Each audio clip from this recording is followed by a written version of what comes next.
Halo, apa kabar Lur? Sehat semuanya Lur?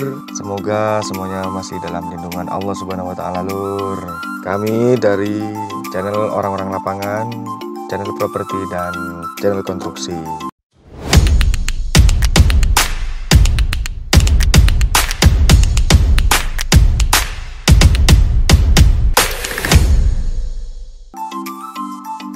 Hari ini kita mau menjelaskan tentang bagaimana menyelesaikan tembok yang retak.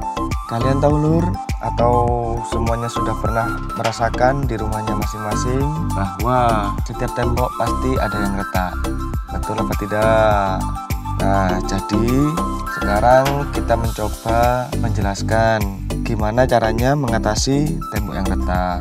Tembok yang retak itu biasanya terjadi banyak hal Lur. Jadi tembok yang retak itu biasanya terjadi karena slope-nya yang ambles, pasirnya yang jelek, atau juga karena material yang mulai mengeras akhirnya retak.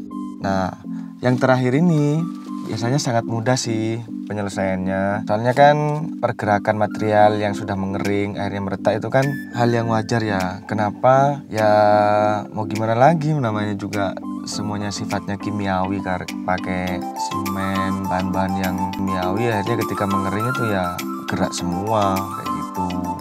Makanya terjadinya lah retak kayak gitu. Tapi keretakan hal semacam itu nggak usah bingung. Kita ini coba jelaskan ya gimana cara mengatasi keretakan pada tembok.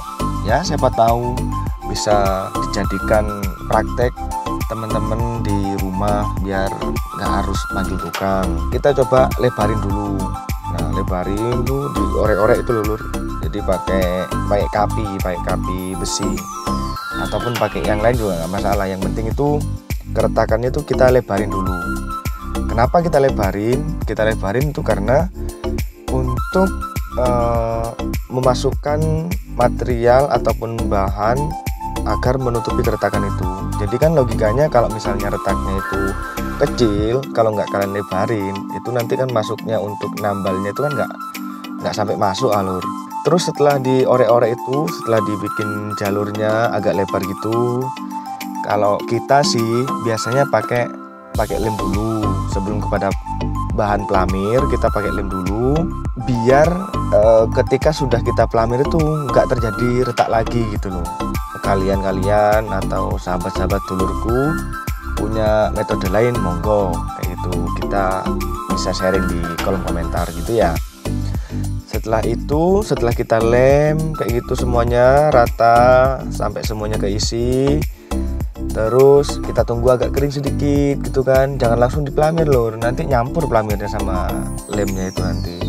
Biar agak kering sedikit, terus kemudian masuk kepada tahap pelamir. Nah, apa sih bahan dari pelamir itu? Kalau kita biasanya untuk interior itu, untuk area dalam kita menggunakan lem Raja Wali dicampur sama kompon ataupun A+ gitu ya. Itu kalau untuk yang di dalam. Tapi kalau misalnya untuk area luar biasanya kita pakai lem putih sama semen putih kayak gitu, karena dia lebih tahan kalau kena air kayak gitu. Nah, terus dicampur aduk sampai merata antara kompon sama lemnya. Kita aduk sampai merata sampai semuanya tercampur. Terus kita sabutkan pakai kapi sama scrub gitu kan. Kita sabutkan sampai rata kayak gitu ya. Kalau bisa serata mungkin dan serapi mungkin kayak gitu. Nah, setelah selesai ya kita tunggulah beberapa menit, sekitaran 5 menitan sampai 10 menitan lah kita tunggu biar agak kering dulu gitu kan. Setelah itu kita kan akan melakukan penggosokan itu kita biasanya pakai amplas atau kertas gosok nomor 100. Tujuannya untuk apa? Agar tembok yang kita pelamir tadi tuh biar nggak muncul gitu loh, nggak rata gitu loh. Nah, makanya nanti itu digosok pakai kertas gosok. Nah, jadi setelah kering pelamiran tadi itu Terus kemudian kita menggunakan kertas gosok. Nah, kertas gosok itu nanti digosok semuanya yang masih timbul-timbul itu kita gosok gitu kan, biar halus. Nah, setelah halus barulah kemudian dicat sesuai dengan warna yang sebelumnya kayak gitu. Kalau bisa catnya kan harus sama, ataupun kalian sudah nyimpen kode catnya kayak gitu. Soalnya kalau misalnya nggak sama, kalau misalnya kalian cat hanya sesuai dengan alur keretakannya aja, itu jadinya belang.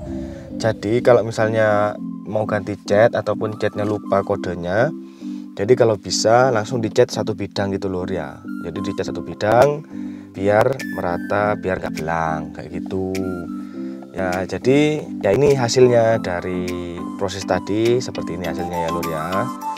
Ya hanya sebatas ini sih tips untuk hari ini ya, semoga bermanfaat. Kalau misalnya dari dulur-dulurku punya usulan atau masukan, ataupun pernah melakukan hal yang sama dengan metode yang lain, ya ayo kita saling ngasih usulan, kasih saran dan kritik.